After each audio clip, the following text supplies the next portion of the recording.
हैं कहीं आप और बातचीत होती है तो यूं ही संबंध बनते हैं। और जितने लोगों से हमारी बातचीत हुई वहां विभिन्न स्तर पर, चीन की राजधानी बीजिंग में सबसे पहले संघाई के कम्युनिस्ट पार्टी के नेताओं से, और जो शासन में है वहां, या उसके बाद हम वाईफांग शहर गए या चिंगडॉ गए, इन सभी जगहों पर, या हम जब खेत देखने गए, वो इलाका एंकुई कहलाता है, वहां पर भी वहां के मेयर थे और दूसरे जितने नेता उनके थे या प्रशासन में जो लोग थे, सब लोग मौजूद थे, सबके साथ जो बातचीत होती रही। और बीजिंग में जो बातचीत हुई तो जो कम्युनिस्ट पार्टी के नेता थे, और दरअसल ये जो यात्रा होती है और ये सहमति है, ये communist party of China CPC के इंटरनेशनल डिपार्टमेंट और भारत सरकार के विदेश मंत्रालय के बीच वहां बड़ा मिला हुआ स्वरूप है। जो कम्युनिस्ट पार्टी की सेंट्रल कमेटी है, सब चीजों पर उन्हीं का नियंत्रण है और उन्हीं की सत्ता, एक अलग किस्म का राजनीतिक तंत्र, एक सरकार भी है, एक नेशनल पीपुल्स कांग्रेस कहिए, वो पार्लियामेंट जैसा भी है जो साल में 2 सप्ताह के लिए मिलता भी है। तो ये सारी चीजें अपनी जगह पर है, लेकिन मुख्य सत्ता CPC communist party of China के हाथ में, सेंट्रल कमेटी,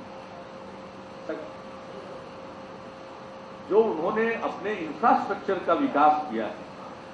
और जिस कदर सड़कों का निर्माण किया है, फ्लाईओवर तो हमारे दिल्ली में भी बहुत बने हैं, मुंबई में भी बहुत बने, अब तो हम पटना में भी बना रहे हैं।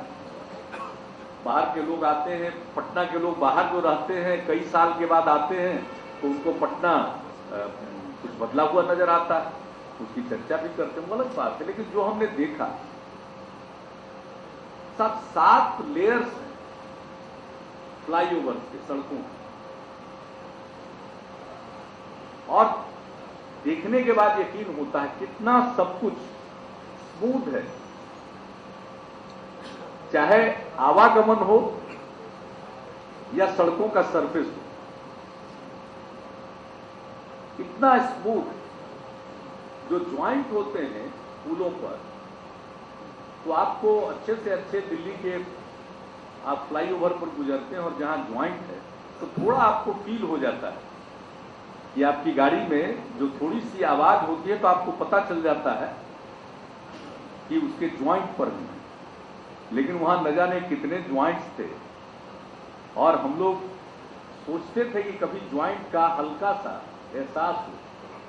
साफ एहसास हो, इतना स्मूथ। और अगर मुख्यमंत्री रहते हुए जितने निमंत्रण प्राप्त हुए हैं, उन सबों के आधार पर अगर यात्राएं मैं शुरू कर दूं तो शायद लोग यही कहने लगेंगे कि अब यहां कम रहते हैं, बाहर ज्यादा रहते हैं। और मेरी कोई इच्छा भी नहीं होती, क्योंकि आज दुनिया इस तरह से जुड़ गई है, सूचना की क्रांति हुई है,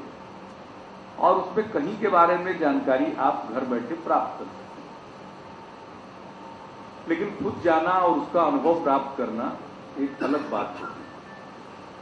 फिर भी बहुत ज्यादा जाने की इच्छा हमारी नहीं होती है। मॉरिशस के प्रधानमंत्री जी का न्योता था, उनका आग्रह था, और मॉरिशस के साथ जो हमारा संबंध है, आज भी मॉरिशस में 72% भारतीय मूल के लोग हैं, और जितनी मॉरिशस की आबादी है उसमें लगभग 50% बिहारी मूल के लोग, और शायद मॉरिशस मेरे पहले बिहार के कोई मुख्यमंत्री नहीं जा पाए।